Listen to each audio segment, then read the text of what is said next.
Hello tout le monde, j'espère que vous allez bien. Aujourd'hui c'est une vidéo particulière puisque je fais une intro avant le tuto.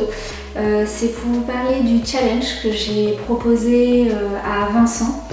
Alors bon, du coup je vais ouvrir une petite parenthèse. Vincent c'est quelqu'un que j'apprécie énormément, qui m'a toujours aidé et soutenu dans mes projets. Vincent a un site qui s'appelle Check My Blog si vous ne connaissez pas. Je vous invite bien sûr à aller le voir, je vous mettrai le lien en barre d'infos. C'est un site qui regroupe énormément de do-it-yourself, lui il en crée pas mal et il va aussi faire de la curation sur plein de sites divers et variés et en gros il va chercher les meilleurs do-it-yourself du monde entier. Ouais, rien que ça pour vous les proposer. Donc vraiment je vous encourage à aller voir si vous cherchez un do-it en particulier, je suis sûre que vous allez le trouver sur son blog, il n'y a aucun doute là-dessus. Voilà, je ferme cette parenthèse et j'enchaîne avec ce fameux challenge. En fait l'idée c'est que lui et moi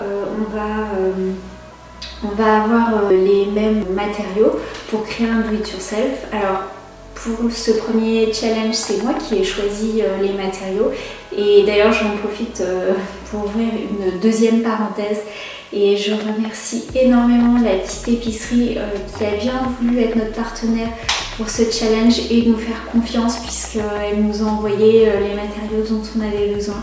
Donc merci beaucoup la petite épicerie. Cette année, elle m'a vraiment permis de pouvoir vous proposer de jolis do-it-yourself puisqu'elle m'a très souvent envoyé des produits dont j'avais besoin et donc encore merci mille fois Marion et la petite épicerie pour ça. Donc je ferme cette deuxième parenthèse et donc l'idée c'est que on a les mêmes matériaux. Vincent bien sûr a le droit d'ajouter un ou deux matériaux en plus puisque moi je sais précisément ce que je vais faire. Pour les outils on a le droit d'ajouter ce qu'on veut. Je vais vous montrer les éléments que j'ai demandé à Marion de la petite épicerie. Alors je lui ai demandé le béton. Moi c'est une matière que j'ai jamais travaillée et j'avais vraiment envie de la tester. Je crois, il me semble que Vincent l'a déjà travaillé. Quand j'ai reçu le béton, j'avoue que j'étais un petit peu... voilà, je savais pas trop parce qu'en fait sur le packaging il y a une maison et j'avais pour idée de faire une maison. Du coup je me suis dit oh là là, Vincent il va recevoir le même truc, lui il n'aura pas réfléchi avant au do-it, peut-être qu'en voyant la maison il va se dire je vais faire une maison et bon objectivement ce serait un peu débile qu'on fasse le même do-it. Donc j'ai vraiment hésité à faire autre chose, sauf que il se trouve que j'essaye de plus en plus de faire, en tout cas de proposer des do-it-yourself qui vont me servir. Et les beaux jours arriveront, je sais que j'ai besoin d'un cale-porte et donc voilà, donc je reste sur cette idée parce que je sais que c'est un do-it qui va me servir et qui va pas finir dans un placard ou à la poubelle. Donc voilà. Et ensuite j'ai demandé des feuilles d'or. Alors moi c'est quelque chose que j'ai pas du tout, que j'ai jamais travaillé non plus, donc je sais pas vraiment comment ça va se passer. Je sais que normalement il y a une colle qui va avec. Lorsque j'ai demandé, quand j'ai regardé sur le site de la petite épicerie, j'ai pas trouvé cette colle. Peut-être que maintenant il y en a, j'en sais rien, mais en tout cas pour ma part il n'y en avait pas. Donc du coup j'ai essayé avec de la colle liquide en espérant que ça fonctionne. Et si ça fonctionne pas, j'achèterai la colle qu'il faut. En tout état de cause, quand vous verrez le do-it, vous aurez la version nickel où tout va bien, où vous n'allez pas foirer le do-it, donc il y aura les bons éléments, les bons matériaux qu'il faudra utiliser pour que ça se déroule bien.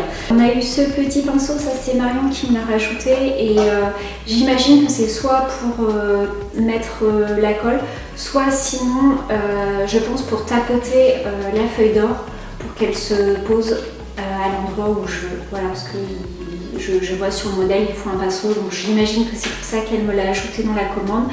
Et ensuite, et là j'ai une pensée particulière pour Vincent qui a dû détesté en voyant ce machin.